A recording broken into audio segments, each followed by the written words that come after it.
Assalamualaikum warahmatullahi wabarakatuh. Nama saya Khairul Bahri Nasution, SPDI. Saya di sini ingin memaparkan daripada pembelajaran mengenai tablik, dakwah, dan khutbah pada hari Kamis tanggal 12 Januari 2023. Adapun administrasi yang saya tunjukkan adalah kartu ujian kinerja saya sebagai PPG untuk pembelajaran pendidikan agama Islam. Di sini saya mulai pembelajaran saya mengenai tablik, dakwah, dan khutbah secara definisi maupun perbedaan. Assalamualaikum warahmatullahi wabarakatuh. Waalaikumsalam warahmatullahi wabarakatuh. Baik, di sini Bapak membawakan pembelajaran agama yang berjudul menerapkan tablik, dakwah, dan khutbah dalam kehidupan sehari-hari. Di antara ketiga ini berbeda makna tapi tujuan sama, saling mengingatkan dalam kebaikan, saling menasihati, saling memberikan petunjuk kepada teman-teman mengenai garis besar aturan-aturan yang berlaku di dalam Al-Quran maupun hadis. Jadi itu rincian secara umum yang Bapak jelaskan. Kemudian masuk kita ke materi dakwah. Ya, dakwah itu berasal dari bahasa Arab da'a yad'u, artinya memanggil, mengajak, menyeru kepada apa? Kepada kebaikan. Tapi kalau kepada kemaksiatan itu bukan dai. Contoh, orang yang mengajak kita untuk berzina, orang yang mengajak kita untuk memakai narkoba itu bukan dai. Tapi kalau yang dikatakan dai, seseorang yang mengajak kita untuk pergi ke masjid, seseorang yang mengingatkan kita akan kesalahan kita menuju pintu taubat, itu namanya dai, yang berdakwah. Jadi secara istilah dakwah itu mengajak orang lain ke jalan Allah agar mengamalkan ajaran Islam dalam kehidupan sehari-hari. Kayak mana? Minum, duduk, kemudian mengingatkan kepada kawan ketika dia makan dalam keadaan berdiri harus duduk, itu juga bagian dakwah yang terkecil. Mengingatkan kawan yang sedang melanggar aturan Allah, ya, agar dia sadar bahwasanya itu tidak baik dilakukan. Baik, di sini ada ayat yang sedikit Bapak terangkan mengenai daripada perintah dakwah. Ud'u ila sabili rabbika bil hikmati wal mau'izatil hasanah. Ya, wajadilhum billati hiya ahsan. Inna rabbaka huwa a'lamu biman dhalla an sabili wa huwa a'lamu bil muhtadin. Yang artinya serulah, kan? Ud'u, dakwah itu ajaklah manusia ke jalan Tuhanmu, ya. Tentunya kemana? Ke peraturan-peraturan Allah. Yang tadi kawan tidak sholat, kita ajak untuk sholat. Yang tadi kawan tidak baca Al-Quran, kita ajak membaca Al-Quran. Itu merupakan daripada perintah Allah. Jadi sifat peduli kita sama teman-teman juga harus ada. Bukan berarti ya kita tidak peduli. Kalau kita hanya berhubungan dengan Allah, sholat, puasa, kemudian kita naik haji, kemudian kita zikir, itu kurang efektif apabila sosial kita tidak baik, apabila kita tidak peduli dengan lingkungan kita, tidak amal ma'ruf nahi munkar. Jadi percuma orang yang seperti ini juga akan masuk ke dalam neraka. Ya. Sampai di sini materi kita tentang dakwah. Kemudian dakwah itu terbagi daripada 6 dakwah, ya. Satu, dakwah fardiyah. Dakwah fardiyah ini adalah satu orang yang berdakwah objeknya yang mendengarkan dakwahnya juga satu orang. Artinya one by one, ya. Dia hanya mengingatkan seseorang itu untuk berbuat perintah Allah.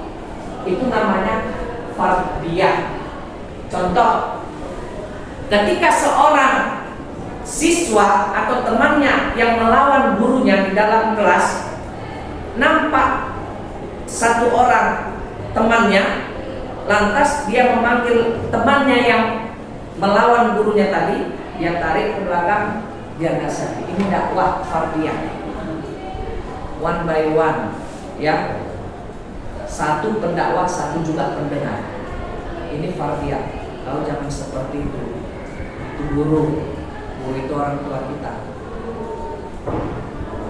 Contoh lain, seorang guru BP menarik siswa yang merokok di kamar mandi, yang kurang ajar di dalam kelas. Itu juga dakwah fardiyah.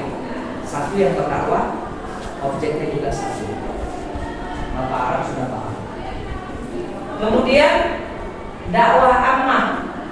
Apa itu dakwah ammah? Ya, dakwah ammah di sini adalah seorang yang berdakwah, yang mendengarkan adalah orang banyak. Isra Mi'raj, Maulid, satu Muharram, ada dakwahnya. Berapa yang dia dakwahkan? Banyak, lebih dari 3. Ya, itu namanya dakwah ammah. Umum, banyak yang mendengar. 3, dakwah bil lisan. Ini Bapak sudah berdakwah bil lisan ini. Dakwah yang dilakukan dengan komunikasi, perkataan, ya. Ini Bapak sudah berdakwah dengan bil lisan. Jadi dakwah fardiyah juga bil lisan tadi, menasihati satu, tapi objeknya. Dakwah ammah juga termasuk dakwah bil lisan, dengan kata-kata, ya. Yang keempat, dakwah bil hal, dilakukan dengan perbuatan. Contohnya bagaimana? Sebelum Bapak menasihati atau mendakwah orang lain, Bapak sudah berbuat apa yang Bapak dakwahkan. Tidak kabur maktan, tidak pandai ngomong, tapi tidak pandai melakukan.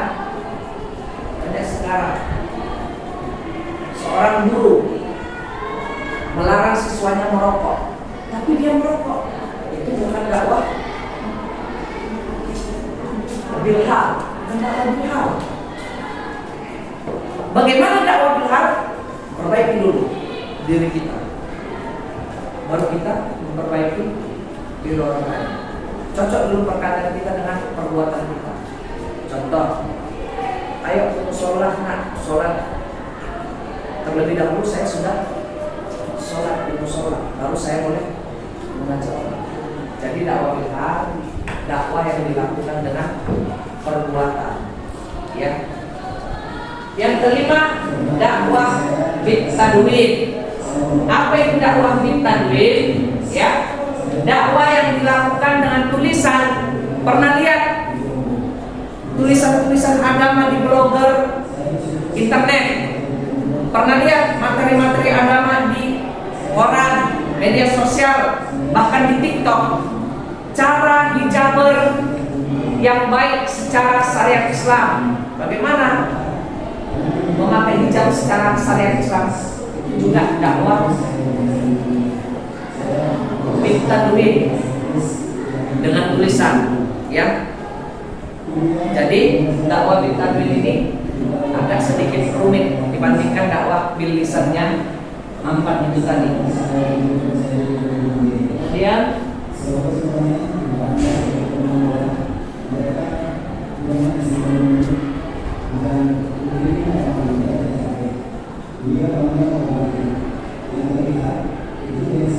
oke, itu tadi masalah dakwah yang harus kita bahas. Memasuki berikutnya, kita ke tabligh. Tabligh itu berasal daripada bahasa Arab balagha balighu, artinya menyampaikan, ya, mengingatkan. Ketika teman yang salah, kita langsung menegur dan mengingatkan agar dia tidak melakukan kesalahannya. Itu tabligh, ya. Contohnya, kawan buang sampah sembarangan, kita ingatkan, kita sampaikan, kita tegur bahwasanya itu tidak baik karena kebersihan sebagian dari iman. Jadi itu tabligh. Membantu mubalik mendapat pemahaman akidah yang benar. Ini dalam konsep agama, ya. Karena ada itu jemaah tabligh namanya.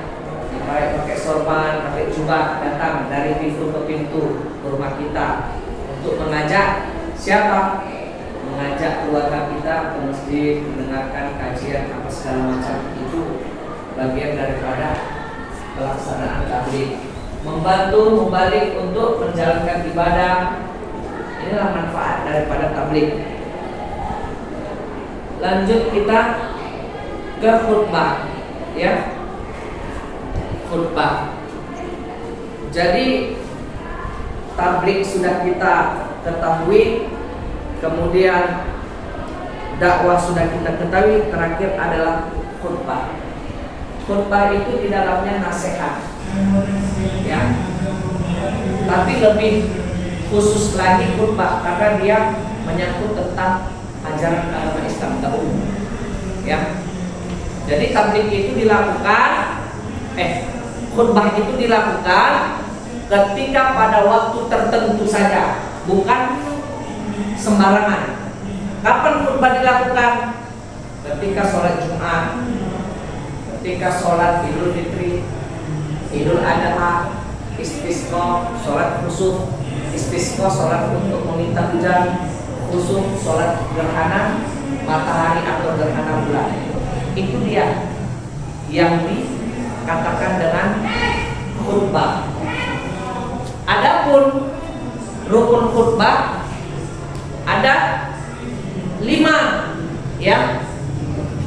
5 rukun khutbah, termasuk memuji Allah, kemudian sholawat, wasiat takwa, membaca ayat Al-Quran, dan yang terakhir adalah menutup. Jadi memuji Allah, alhamdulillah, alhamdulillahirabbil alamin, itu wajib dilakukan, ya. Pemecahan problem based learning yang ada pada dakwah bitadwin. Kalau ini semuanya kita kerjakan, dakwah bitadwin yang rumit ini, ya, bisa terlaksana dengan baik. Jadi cukup sekian yang dapat Bapak sampaikan. Jadi Bapak ingin memberikan penjelasan mengenai tabligh, baik dari contoh maupun definisi yang dari kelompok 1. Dipersilakan maju ke depan untuk menyampaikan contoh.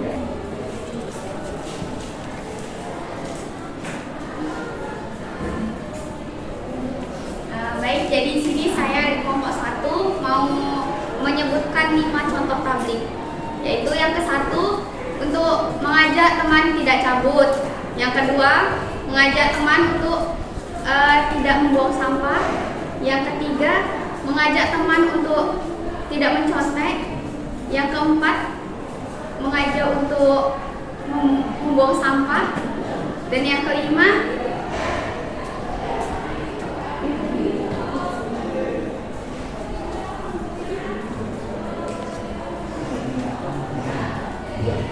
mengingatkan teman untuk tidak merokok. Terima kasih.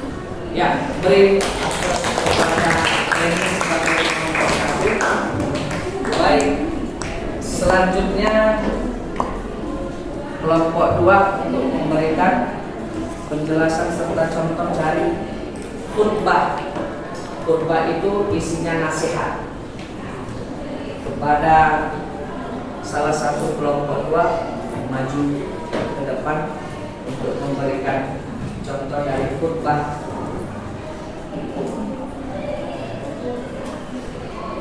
Siti Ayu. Baik, saya akan memberitahukan tentang contoh dari khutbah. 5 contoh dari khutbah adalah yang pertama itu saat sholat Idul Adha, Idul Fitri, sholat Jumat. Yang keempat sholat istisqa, itu biasanya untuk meminta hujan. Yang terakhir sholat kusuf. Sholat kusuf itu biasanya dilakukan untuk sholat gerhana bulan atau matahari. Iya, terima kasih. Untuk kelompok 3 memberikan contoh ataupun sedikit penjelasan mengenai dakwah. Silakan kelompok 3. Baik, saya perwakilan dari kelompok 3 akan menjelaskan tentang dakwah dan contoh dari dakwah.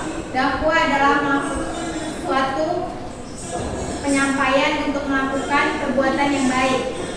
Dan dakwah ada memiliki 5 contoh. Yang pertama yaitu mengajak teman ke sekolah, mengajak teman ke masjid, mengajak teman untuk membaca Al-Quran, mengajak teman untuk menjenguk teman kita yang sakit, dan yang terakhir adalah mengajak teman untuk bersilaturahmi ke rumah teman yang lainnya. Sekian dari saya, terima kasih. Ya. Terima kasih kepada para peserta didik Bapak sekalian. Di akhir daripada materi kita, satu ini kelompok 2 dan kelompok 3. Ya, sembari mengerjakan LKPD, ya, kita melihat sejenak contoh dakwah yang ada di YouTube masing-masing. Jadi kerjakan dulu LKPD dengan baik dan benar per kelompok, bukan per individu ya.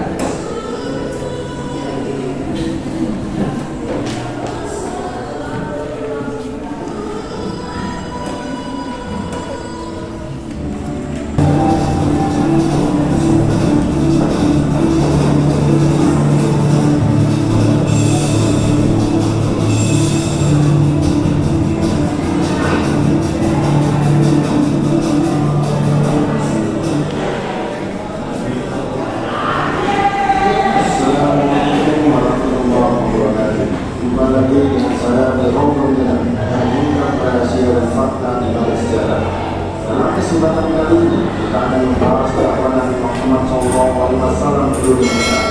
Topik ini sangat menarik karena akan mengungkap potret bidangnya. Oke ya. Di sini di akhir daripada pembelajaran kita ingin melihat perjuangan Nabi Muhammad dakwah pertama kali di kota Mekah. Bagaimana sikap kafir Quraisy yang ada di kota Mekah kepada Nabi Muhammad, dijelaskan di dalam video ini dengan sebenarnya. Dakwah di Mekah. Selain itu, pada topik kali ini kita akan tahu bagaimana bisa Nabi Muhammad SAW bisa diangkat menjadi Nabi dan Rasul, dan bagaimana sikap kaum kafir Quraisy terhadap dakwah Nabi, termasuk mengungkap misteri alasan lain di balik penolakan dakwah Nabi. Ingin tahu? Insya Allah semua akan kita bahas di sini. Yuk kita membahasnya, karena beliau harus berhadapan dengan kaum kafir yang menganut ajaran yang umum. Isi dakwah Nabi, ya, meluruskan tauhid, ya. Siti Khadijah masuk Islam, sehingga dia adalah orang pertama kali masuk Islam. Lalu Ali bin Abi Thalib yang masih berusia 10 tahun dan tinggal bersama Nabi juga ikut masuk Islam. Ini yang disebut as-sabiqun al-awwalun, ya. Yang memerdekakan